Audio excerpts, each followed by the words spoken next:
Have you ever read a book and been so immersed it felt like you were standing within the pages of the story? This game not only puts players into the book worlds, it lets you take items out of them.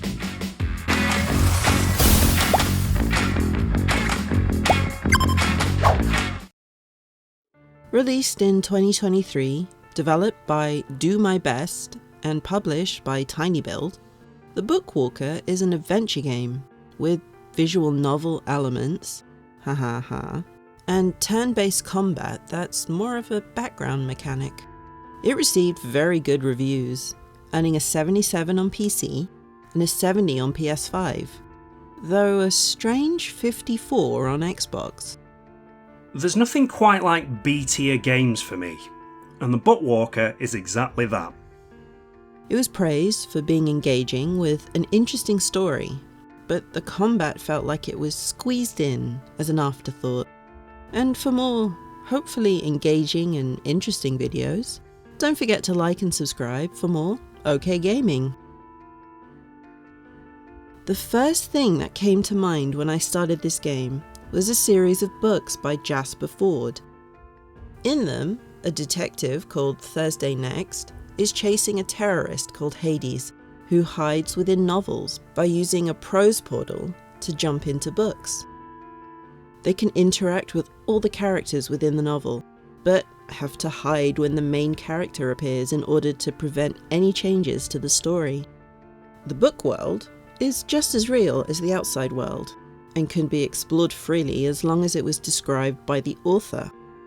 Fforde's first book, The Eyre Affair, has Hades kidnap Jane Eyre, and all the books abruptly end when she's kidnapped, changing the classic novel's story. In The Bookwalker, the same idea is used, but in a different way.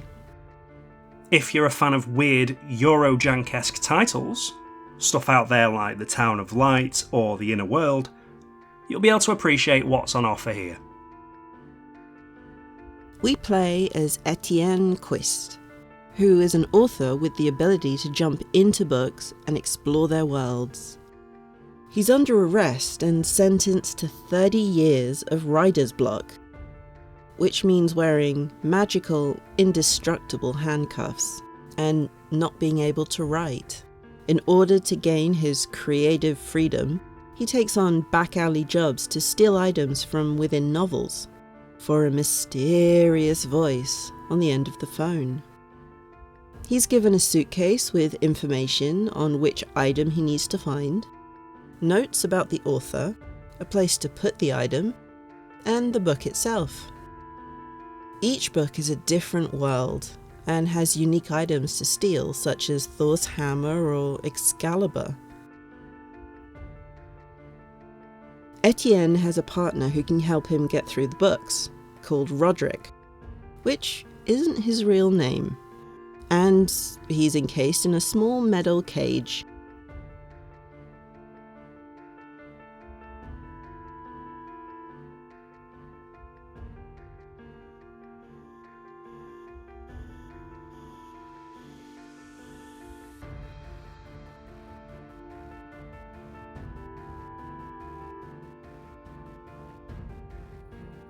The book jumping idea is one that I always love, and this game uses it well.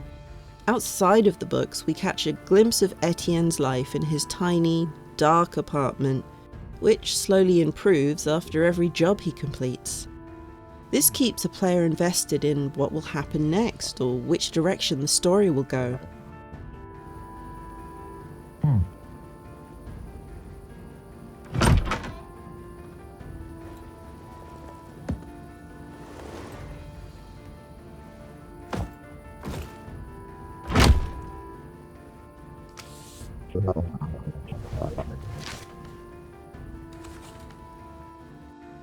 Within the novels, we're given small parts of the book to explore, piece by piece, so it has the feel of an old point and click.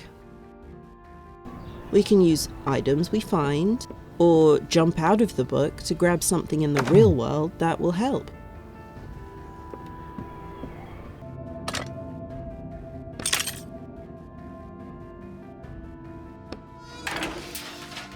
There are little puzzles to solve and different approaches to situations during dialogue.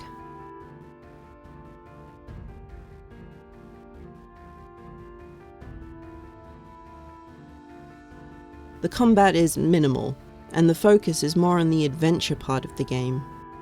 We fight enemies in a turn-based format, with 3 starting abilities.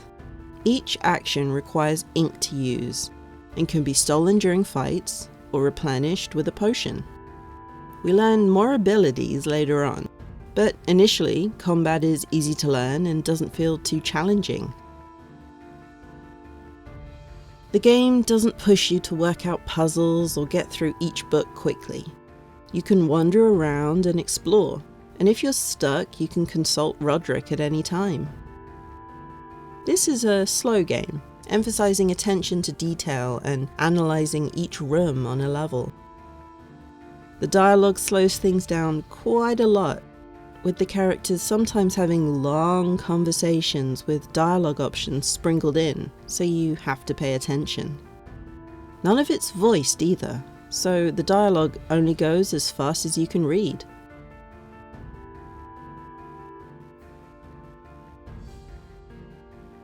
The story progresses once you solve a puzzle or get a certain item to move forwards.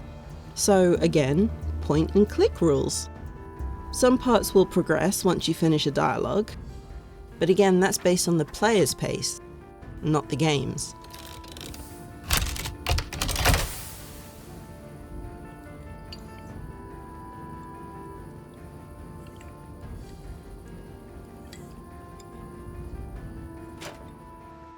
You need your brain cells firing for this one, but not to the point where you'll find yourself reaching for a walkthrough. The puzzles make enough sense that you can decide which items to use easily, and if you make a wrong choice, you're not punished too harshly. Like I mentioned, you have to do a lot of reading here, but there's never a conversation that feels unnecessary or pointless. The splashes of humour make it easier to digest, and the interaction between Etienne and Roderick is like a buddy comedy.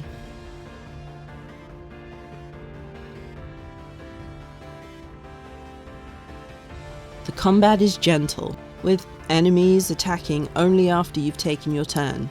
To some, this is annoying, but it does take away the anxiety of having to choose an action, while under a time restraint. There is one form of crafting, where we pick up materials and make crowbars or locks at workbenches. We don't need to keep track of everything we pick up, and we only have a small handful of tools we can craft, making this mechanic feel more passive. It does get annoying if you break an item in dialogue choices, especially if you don't have enough materials to replace it. We can also extract ink from other items, and create a potion to restore our own ink to use in combat, or even some parts of the levels. In today's industry, where AAA titles are as belligerent as they are numerous, here we have a quirky change of pace that doesn't outstay its welcome. This is definitely a game that you can play before bed or when you don't want to play anything too heavy. It has an interesting enough premise that people will be curious to see where the game goes, while the different worlds give players variety and doesn't stick to the samey level designs. The sound and music is minimal, which can bore people, but it does set the mood and tone of whichever book you're in.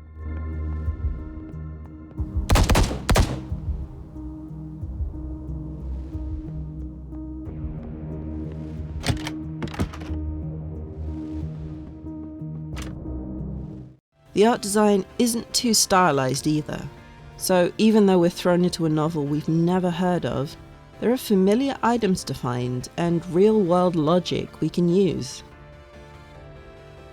The dialogue and choices within novels may feel heavy and significant, but ultimately there's no real big impact on the game itself, aside from losing a little health or maybe an item. This takes the pressure off and enables you to play the game how you feel, rather than what the game decides is the right way.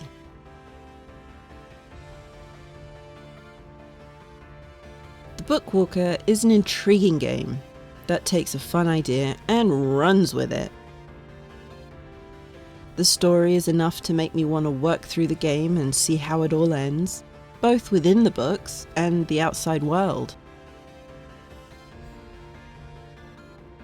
The loot goblin in me also appreciates finding random things in barrels, and being rewarded for being nosy.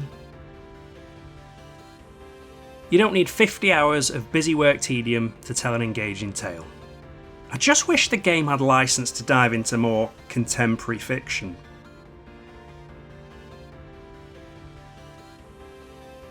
If you're after something more combat focused, this may not be for you, as it's quite bare-boned.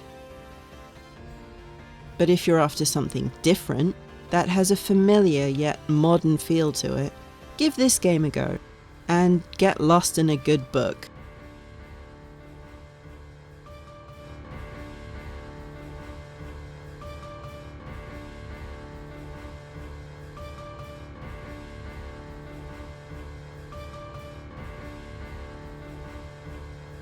This was fun.